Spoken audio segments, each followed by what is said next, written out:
Beobia no tiene comparación. La gente te va a preguntar, ¿vas a correr la Beobia? Barreratik kanpo ikusten nuenean, jartzen zitzaidan de pelos de punta, nahi negar malkoak irtetzen zian. Da esaten nuen, jo, niko hau esperientzia honi bizi behar dut.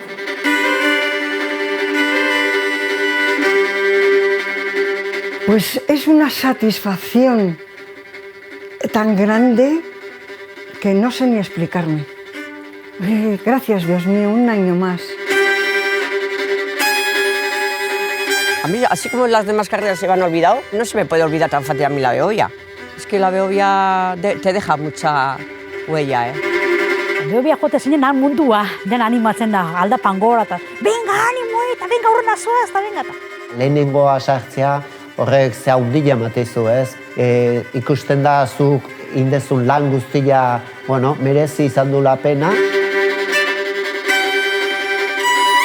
Cuando ves las caras, cuando les ponen el micro y responden con esa emoción, con esas lágrimas de alegría, con esos abrazos, ¿no?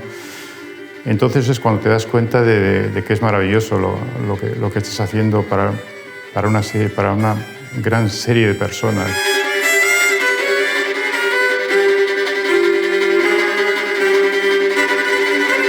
O sea, yo creo que nosotros vivimos en la Beobia. Por eso pienso que tenemos que cuidar muchísimo la Beobia, hacerla más profesional y con ello fomentar nuestro deporte popular. Gaizkizu azten momentuan zure izena entzutea, hori, zure txeko bat balitz bezala, venga. Zure indarra itzen dago handik haunditu. Jota zaude eta enbeste jendek bultzatzeak laguntzen dizu plus hori ematen, Sentir realmente lo que es la Beobia, hay que ir.